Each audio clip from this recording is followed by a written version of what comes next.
Hello, students. So, today we will start our new chapter that is called Chemical Kinetics. Fine. So, today we will discuss a small introduction about this chapter कि हम इसके अंदर क्या क्या पढ़ने वाले हैं, क्या क्या होगा, इस चैप्टर के जो कंटेंट्स रहेंगे वो क्या रहेंगे और एग्जैक्टली केमिकल काइनेटिक का मीनिंग क्या है. ठीक है. सो कोई भी यदि कोई रिएक्शन होती है, केमिकली कोई रिएक्शन टेक्स प्लेस हो रही होती है, तो जो केमिस्ट हैं वो तीन चीजों पर फोकस करते हैं. पहला, the feasibility of the reaction. Reaction की फिजिबिलिटी क्या है. फिजिबिलिटी मींस वो रिएक्शन होगी या नहीं होगी. सो हम फिजिबिलिटी ऑफ द रिएक्शन जो डिटरमाइन करते हैं, it is determined by thermodynamics. Thermodynamics से हम इसे कैसे डिटरमाइन करते हैं, with the help of delta G. So delta G की वैल्यू यदि लेस देन 0 है तो वो रिएक्शन प्रोसीड करेगी, मींस नेगेटिव है. ठीक है. तो हम यहां पर उसको फिजिबिलिटी के तौर पे थर्मोडायनेमिक्स से डेल्टा जी यानी कि गिब्स फ्री एनर्जी की हेल्प से उसको कैलकुलेट कर लेते हैं कि वो रिएक्शन होगी या नहीं होगी. यदि वो नेगेटिव है तो वो रिएक्शन होगी, उसकी फिजिबिलिटी है. और यदि वो पॉजिटिव वैल्यू में है तो उसकी फिजिबिलिटी नहीं है, यानी कि वो रिएक्शन टेक्स प्लेस नहीं होगा. और अगर वो 0 है तो वो इक्विलिब्रियम पॉइंट पर होगा. नेक्स्ट जो हम सेकंड पॉइंट पर देखते हैं कि किसी भी केमिकल रिएक्शन का हम एक्सटेंट को कंसीडर करते हैं कि वो रिएक्शन कितना होगा. It is determined by equilibrium. हम उसको किस तरीके से डिटरमाइन करते हैं, with the help of equilibrium, कि वो कितनी जल्दी इक्विलिब्रियम को अचीव कर लेगा. हम उसके एक्सटेंट को कंसीडर कर लेते हैं, कैलकुलेट कर लेते हैं. And in the same way में speed of the reaction, it is also determined by the equilibrium. ये भी इक्विलिब्रियम भी द्वारा हम कैलकुलेट करते हैं स्पीड ऑफ द रिएक्शन, कि वो कितनी जल्दी इक्विलिब्रियम को अचीव कर लेगा. That is also consider to be as the speed of the reaction. But हाँ, अगर हम केमिकल काइनेटिक की बात करें तो हम यूजली स्पीड वर्ड नहीं यूज करते हैं. हम जो वर्ड यूज करते हैं इसकी जगह वो वर्ड यूज करते हैं कि rate of the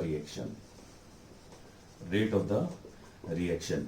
so that is only rate of the reaction को डिटरमाइन करना ही बेसिकली क्या कहलाता है, द केमिकल काइनेटिक्स. यही हमारे चैप्टर के अंदर है कि यदि कोई भी रिएक्टेंट कितनी जल्दी वो प्रोडक्ट में कन्वर्ट हो जाते हैं, जल्दी मींस कितने रेट से वो प्रोडक्ट के अंदर कन्वर्ट हो जाते हैं, that is only the rate of the reaction. और इस चैप्टर के अंदर हमने सिर्फ और सिर्फ यही चीज को कंसीडर करना है, स्टडी करना है. फाइन.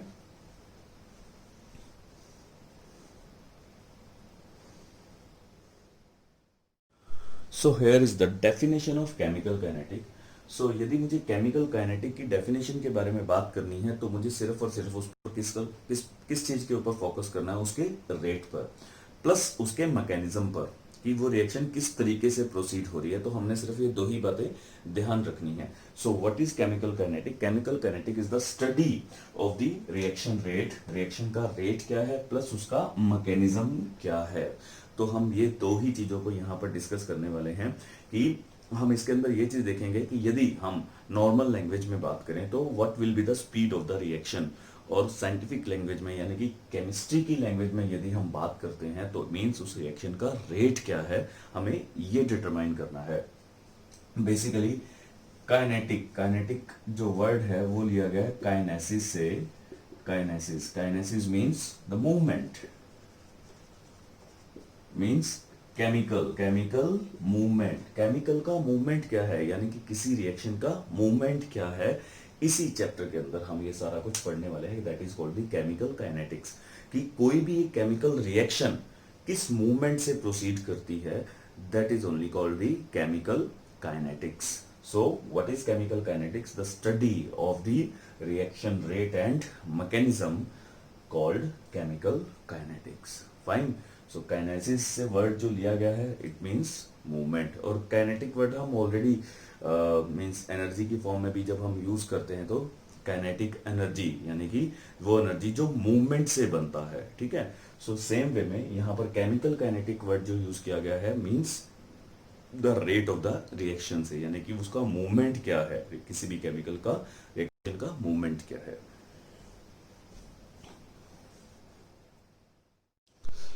अब इसको थोड़ा सा और इलिस्ट्रेट करते हैं, कुछ एक फॉर्मुलेशन में लेकर आते हैं, मतलब इसके एक्सप्रेशन की बात करते हैं कि एक्चुअली केमिकल काइनेटिक्स को यदि डिटरमाइन करना है तो कैसे डिटरमाइन कर सकते हैं। उसकी फॉर्मुलेशन के लिए हम इसको सिंपल वे में समझते हैं और सिंपल वे से इसकी फॉर्मुलेशन तक आते हैं, ठीक है। First of all like chemical kinetics के अंदर हमने जो देखना है वो किसके बारे में बात करनी है, we have to talk about the speed of the reaction. अगर जनरली बात करें तो स्पीड का फॉर्मूला क्या होता है, डिस्टेंस अपॉन टाइम, ठीक है। बट एक केमिकल रिएक्शन में कोई डिस्टेंस भी कवर नहीं किया जाता, ठीक है। टाइम की हम बात जरूर करते हैं but there is a no distance. हम वहां पर एज वी टोल्ड कि स्पीड को हम चेंज कर देते हैं किसके अंदर, रेट के अंदर। We just change into the rate. तो रेट के केसेस के अंदर हम क्या करेंगे, रेट के केसेस के अंदर हम इस डिस्टेंस को चेंज कर देंगे विद रिस्पेक्ट टू टाइम। तो distance will be converted into the concentration. Concentration किसका, कंसंट्रेशन दो ही चीजों का होता है, या तो रिएक्टेंट का होगा या प्रोडक्ट का होगा, उस पर बात करते हैं। हम यहां पर लिखेंगे change in concentration of reactant और प्रोडक्ट, रिएक्टेंट और product divided by time, per unit time. ये हमारा इसका फॉर्मूला बन गया, ये फॉर्मूला है। अब इस फॉर्मूले को समझते हैं कि फॉर्मूला कैसे बना। अब उसके लिए एक जनरल रिएक्शन कंसीडर करते हैं, say A plus B will give rise to C plus D. ये एक जनरल फॉर्मूला है, जनरल रिएक्शन है जो हमें बार बार यूज करनी है। तो इसको आप अच्छे से समझ लीजिए कि ये यहां पर हमने एक जनरल इक्वेशन को लिख दिया। This will be consider as the reactant. ये क्या है, रिएक्टेंट है, और ये क्या है, ये उसका प्रोडक्ट है, ठीक है। और इसका यदि मुझे रेट लिखना है तो एक चीज दिमाग में रखनी पड़ेगी, से टाइम चेंज होने से, जैसे जैसे टाइम चेंज होगा,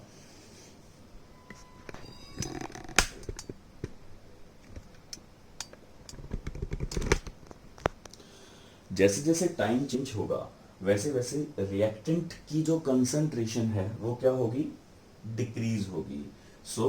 with the passage of time, with the passage of time, the reactant concentration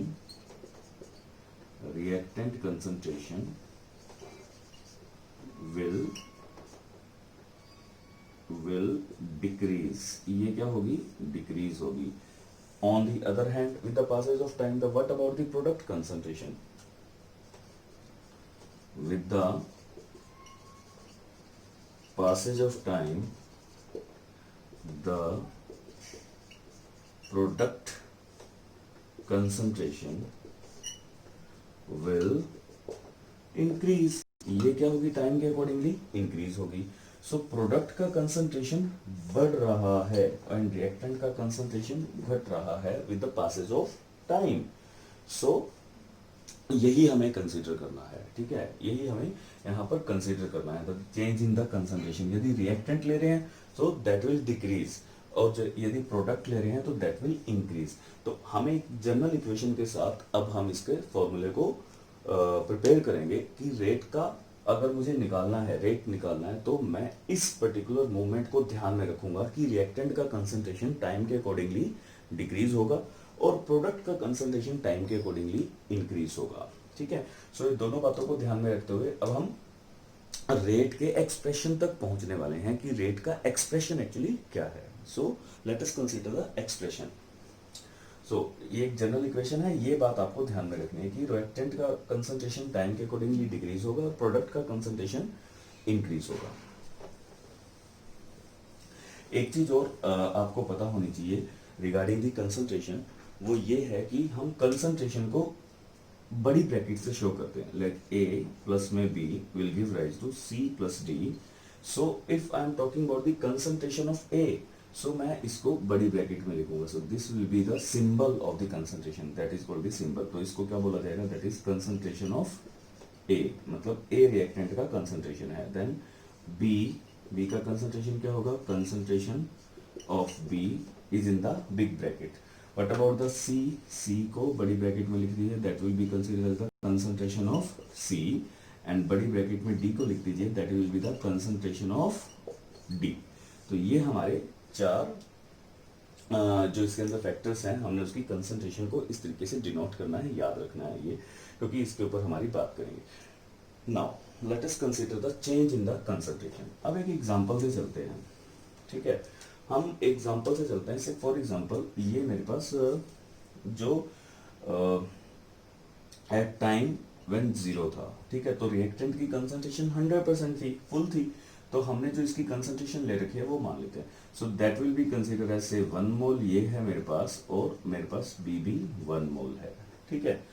सो जब टाइम टी आएगा, after time at time T, जब T is equal to T time पर आएगा, यानी कि कुछ भी टाइम होगा, सो मान लेते हैं कि इसका कंसंट्रेशन रह गया 0.1 मोल, क्योंकि डिक्रीज हो गया, इसका कंसंट्रेशन भी कितना रह गया 0.1 मोल, और इसका कंसंट्रेशन बन गया 0.9 मोल, और इसका कंसंट्रेशन भी कितना बन गया 0.9 mole. This is an example only, ये एक एग्जांपल है, एग्जांपल से समझते हैं. So this will be the, ये ए की बात करें, यदि मैं ए और बी की बात करूं, या हम स्पेसिफाइड ए की ही बात करते हैं. So what is the initial concentration of A, initial concentration of A का इनिशियल कंसंट्रेशन क्या था, that is 1 mole. What is the final concentration of A, final concentration क्या है ए का, final concentration of A that is 0.1 mole. ये initial concentration होगा और ये फाइनल कंसंट्रेशन होगा. सेम वे में हम प्रोडक्ट में से भी किसी को कंसीडर कर लेते हैं, से डी को कंसीडर कर लिया या सी को कंसीडर कर लिया. So what will be the initial concentration, initial concentration of C, that will be, initially it was 0, क्योंकि यहाँ तो ये 0 थे, अभी तो हमारी रिएक्शन ही नहीं स्टार्ट हुई थी, तो that will B 0. and the final concentration of C will be 0.9 mole, 0 mole and 0.9 मोल. ये बात है, ठीक है. ये दोनों चीजों का हम यूज करेंगे और हम इसका एक्सप्रेशन बना देंगे अभी के अभी, ठीक है. सो ये रिएक्शन को ध्यान में रखना है और इन कंसंट्रेशन को ध्यान में रखना है. तो एक बार के लिए मैं इसे रब कर रहा हूं और हमें इस चीज को ध्यान में रख के अभी इसके एक्सप्रेशन तक पहुंचना है कि इसका एक्सप्रेशन क्या रहेगा, ठीक है. सो फर्स्ट ऑफ ऑल, यदि मुझे रेट की बात करनी है इन टर्म्स ऑफ रिएक्टेंट, यदि मैं रेट की बात करूं सिर्फ और सिर्फ रिएक्टेंट के बेस पर, so what will be the rate. तो रेट क्या होगा, rate is equal to change in the concentration of, change in concentration of reactant divided by time, ठीक है. हमें टाइम से उसको डिवाइड कर देना, विद रिस्पेक्ट टू टाइम बोल देंगे. तो रिएक्टेंट का मैंने एक पार्ट यहाँ पर कंसीडर किया हुआ, दैट इज ए को कंसीडर किया हुआ. तो change in concentration, change in concentration को लिखते हैं डेल्टा से, that will be the delta. Delta means ये सिंबल है, याद रखने पड़ेंगे. Change in concentration, change in concentration को हम किस तरीके से निकालेंगे, यदि वो रिएक्टेंट है, वैसे इसका जो फॉर्मूला है वो क्या रहेगा, हाई कंसंट्रेशन से माइनस कर देंगे लो कंसंट्रेशन को, हाई कंसंट्रेशन से किसको माइनस कर देंगे, लो कंसंट्रेशन को माइनस कर देंगे. बट यहां पर यूजली जो हम फॉर्मूला यूज करते हैं वो क्या यूज करेंगे, that will B change in concentration को फाइंड आउट करने के लिए final concentration minus initial concentration, ठीक है. फाइनल कंसंट्रेशन लो और उसको इनिशियल कंसंट्रेशन में माइनस कर दो, ठीक है. हम कर देते हैं, that will B final concentration reactant की हमने क्या थी फाइनल, दैट विल बी 0.1 मोल, और इसको माइनस कर दिया किसमें से, 1 से. तो मेरा आंसर क्या गया, माइनस 0.9 मोल, माइनस में. द क्वेश्चन इज दिस, क्या स्पीड, क्योंकि हम इसका जो बैकग्राउंड में लेकर चल रहे हैं वो किसकी बात को लेकर चल रहे हैं, स्पीड. क्या स्पीड कभी नेगेटिव हो सकती है क्या, सोच के देखिए, क्या स्पीड कभी नेगेटिव हो सकती है. The answer is no, speed कभी भी नेगेटिव नहीं हो सकती. Speed never be negative. Speed positive हो सकती है या जीरो हो सकती है, नेगेटिव नहीं हो सकती. इलॉजिकल बात है, नेगेटिव स्पीड नहीं हो सकती। तो सेम वे में क्या रेट नेगेटिव हो सकता है क्या? कोई भी रिएक्शन या तो प्रोसीड करेगी या प्रोसीड नहीं करेगी। प्रोसीड कर रही है तो उसका रेट पॉजिटिव होगा, और यदि प्रोसीड नहीं कर रही है तो उसकी स्पीड यानी कि उसका रेट जीरो हो जाएगा, नेगेटिव नहीं होगा। तो यदि मुझे रिएक्टेंट के तौर पे किसी के रेट को कंसीडर करना है तो मुझे वो नेगेटिव नहीं चाहिए, मुझे वो क्या चाहिए? पॉजिटिव चाहिए। और ये डेड श्योर है कि रिएक्टेंट में हमेशा कंसंट्रेशन यानी कि फाइनल कंसंट्रेशन हमेशा कम रहेगी और इनिशियल कंसंट्रेशन हमेशा ज्यादा रहेगी। इनिशियल हमेशा ज्यादा रहेगी और फाइनल कंसंट्रेशन हमेशा कम रहेगी। तो अगर हम इस तरीके से चले तो इसको हमेशा नेगेटिव कंसीडर करना पड़ेगा। तो इसके नेगेटिव पार्ट को खत्म करने के लिए हम यदि रिएक्टेंट के तौर पे इसका फॉर्मूला बना रहे हैं तो उससे पहले हम हमेशा क्या लगाकर चलेंगे? नेगेटिव साइन को कंसीडर करते हैं इन टर्म्स ऑफ रिएक्टेंट, क्योंकि नेगेटिव और ये जो नेगेटिव आएगा ये हमारे को अल्टीमेटली क्या देगा? पॉजिटिव वैल्यू दे देगा। सो द यहां पर रेट की बात करेंगे तो rate will be negative and negative 0.9 that will be 0.9 value आ जाएगी रेट के केसेस में, ठीक है, विद रिस्पेक्ट टू टाइम, यानी कि इतना कंसंट्रेशन के अंदर चेंज आ गया, ठीक है। सो अभी इसको और भी ज्यादा फॉर्मुलेट करते हैं, ये फिगर आउट करके एग्जांपल देके हमने बात की, clear?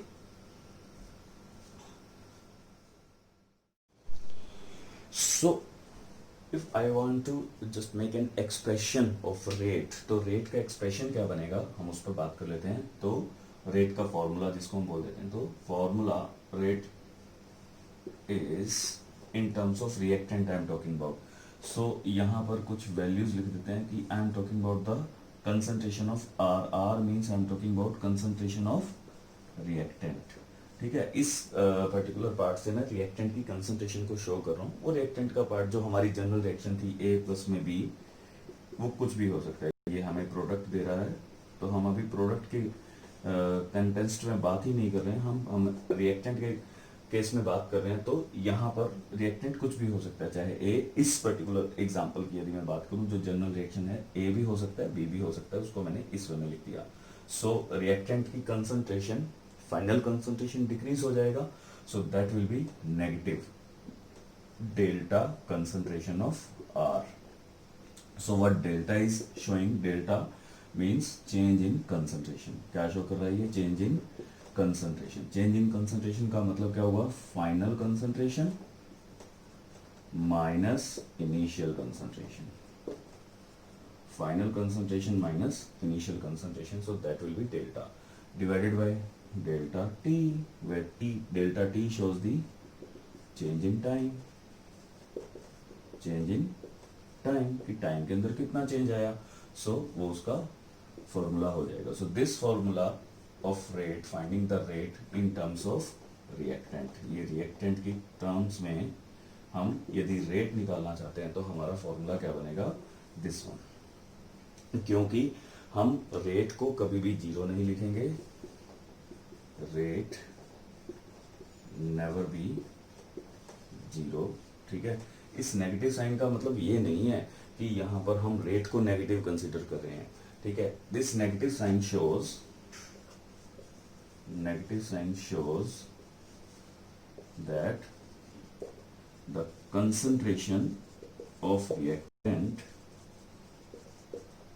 Decrease with passage of time. Time के पासेज से जो कंसंट्रेशन है वो रिएक्टेंट की डिक्रीज होती है। This negative sign shows that only. So ये हमारा रेट हुआ इन टर्म्स ऑफ रिएक्टेंट। तो डेफिनेशन की बात करें तो rate of change of concentration of reactant with respect to time, with respect to change in time. So ये हमारा रेट हो जाएगा। स्पीड की बात करें तो जैसे डिस्टेंस अपॉन में टाइम था, यहाँ पर रेट की बात करें तो rate of change of concentration of the reactant with the passage of change in time, ठीक है, with the passage of time. तो ये हमारा एक्सप्रेशन हो जाएगा in terms of reactant. Same में प्रोडक्ट की बात करते हैं, तो यदि प्रोडक्ट की बात करेंगे तो यहाँ पर इसी के अंदर कुछ ना कुछ चेंजेस कर देते हैं, हमें सारी की सारी चीज पता लग जाएगी, ठीक है। तो हम चेंज करते हैं, चेंज के अंदर फॉर्मूला चेंज करते हैं, फिर आप उसको बनाने की कोशिश कीजिएगा। सो सबसे पहले यहाँ पर चेंज करते हैं। अगर R से रिएक्टेंट को लिखा जाता है तो P से किसको लिखा जाएगा? P will be the product. So that will be the product. ये क्या हो जाएगा, मेरा प्रोडक्ट हो जाएगा फर्स्ट ऑफ ऑल। तो उसके लिए मुझे ये रिएक्शन कंप्लीट करना पड़ेगा। सो हम यहाँ पर इधर रिएक्टेंट से प्रोडक्ट बना रहे थे, अब यहाँ पर कर लेते हैं reactant. Reactant will give rise to the product, तो प्रोडक्ट लिखना पड़ेगा। Product will be C plus T, जो हमने कंसीडर किया था, that will be C plus T. C भी हो सकता है, डी हो सकता है, ठीक है। तो डेल्टा तो वही रहेगा, that is change in the concentration, that is final minus initial, and time भी वही रहेगा, इसमें और कोई चेंजेस नहीं होंगे। बट रिएक्टेंट जो है वो प्रोडक्ट से चेंज हो गया first of all. Now rate की बात करते हैं, तो रेट इन टर्म्स ऑफ, अब हम क्या ले रहे हैं, product. So that will be the product. Now यहाँ पर माइनस की जगह अब ये हो जाएगा प्लस, तो हमें कोई साइन दिखाने की जरूरत नहीं है। प्लस क्यों हुआ, क्योंकि प्रोडक्ट का कंसंट्रेशन बढ़ रहा है, ठीक है। So that R will be P shows the product concentration of the product. तो change in concentration of the product with respect to time या with the passage of time, change in time. So rate never be zero and this positive sign, अब यहाँ पर क्या आ जाएगा, positive sign shows the concentration of product, concentration of product increase नहीं decrease नहीं increase होती है with the passage of time. So ये पासेज ऑफ टाइम के साथ इंक्रीज हो रही है। So that is the reason कि यहाँ पर प्रोडक्ट के हिसाब से जो अगर हम इसके रेट बनाएंगे तो वो रेट ये बनेगा। क्लियर है। सो अब हम कंप्लीट लिखते हैं इस रिएक्शन को, और कंप्लीट रिएक्शन के अंदर यदि मुझे रेट को शो करना तो मैं कैसे शो करूंगा वो बताते हैं। So that part in terms of product और previous part was in terms of reactant, तो दोनों को समझना है। नाउ अब इनको कंबाइन लिखते हैं, कंबाइन में तो देखते हैं कि कैसे लिखेंगे। So consider the general reaction, तो जनरल रिएक्शन जो हमने कंसीडर की थी, say A plus B will give rise to C plus D. हमें पता है कि ये क्या है, दीज आर द रिएक्टेंट है। हमने दो रिएक्टेंट चूज किए, किसी भी एक रिएक्शन के अंदर कोई भी आप रिएक्टेंट चूज कर सकते हैं। So that will be the product. ये क्या होंगे, उसके प्रोडक्ट। सो रेट की टर्म्स में यदि मैं लिखूं तो दीज आर द रिएक्टेंट, तो ये लिखेंगे minus delta concentration of A divided by delta T will be equal to, यहाँ पे minus delta concentration of B divided by delta T will be equal to delta, अब ये positive sign में आ जाएगा क्योंकि now we are talking about the product. तो concentration of C divided by delta T will be equal to concentration of D divided by delta T. So ये हमारा final result हुआ। This is in terms of the reactant and this is in terms of the product. तो यही हमारा rate है। So exact definition of rate का क्या बनेगा, the rate will be equal to change, वही मैं बात कर रहा हूं, change in the concentration of reactant और प्रोडक्ट, चाहे हम रिएक्टेंट के तौर पे बात कर लीजिए, चाहे हम divided by change in time, change in time, ठीक है। इस डेल्टा, अगर हम डेल्टा की बात करें तो delta show the average rate. ये क्या शो कर रहा है या किस चीज के लिए हम बात कर रहे हैं, जब we are talking about the delta, तो ये एक एवरेज रेट को कैलकुलेट करता है। This is the average rate कि टोटल रिएक्शन का रेट क्या है, ठीक है, that is called the average. जिस तरह से स्पीड रहती है, स्पीड के अंदर भी हम बात करते हैं, that is the total distance upon total time. तो सेम वे में यहाँ पर मुझे ये क्या देती है, एवरेज स्पीड। स्पीड कौन सी है, ये एवरेज है। तो ये कौन सा रेट आया, that is the average rate. जब हम पूरी रिएक्शन के बारे में बात कर रहे हैं तो that will be average rate of the reaction, ठीक है।